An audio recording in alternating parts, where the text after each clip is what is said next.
Le troisième point que nous allons voir dans la vente, c'est la formulation du contrat de vente, qui est un pilier.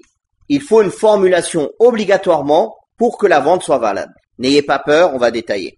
Les formulations peuvent prendre différentes formes. Premièrement, par la parole, en disant « je t'ai vendu » et l'autre il dit « j'ai accepté ». Ou « vends-moi cette voiture à tel prix », l'autre il dit « j'ai accepté, je te la vends ». Ainsi de suite, par la parole. Ça, c'est la base. À la base, c'est l'ijab ou al-qaboul, la demande et l'acceptation. C'est ça la base dans une vente.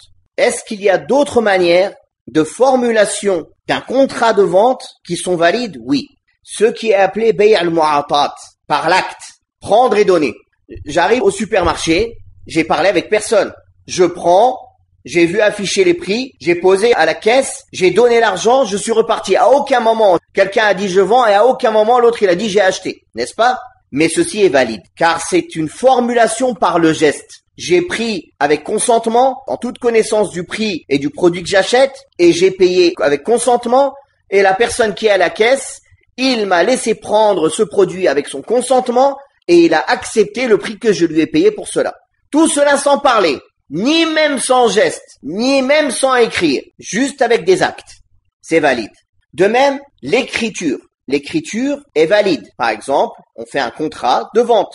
La personne, elle signe, puis elle l'envoie à l'acheteur, ou le contraire. L'acheteur, il l'envoie au vendeur, peu importe. Puis le vendeur lit les conditions de vente ou les conditions d'achat, l'acheteur, puis il signe avec son consentement. C'est valide. Même s'il y a un délai entre les deux, même si ce s'est pas fait en même temps, au même moment.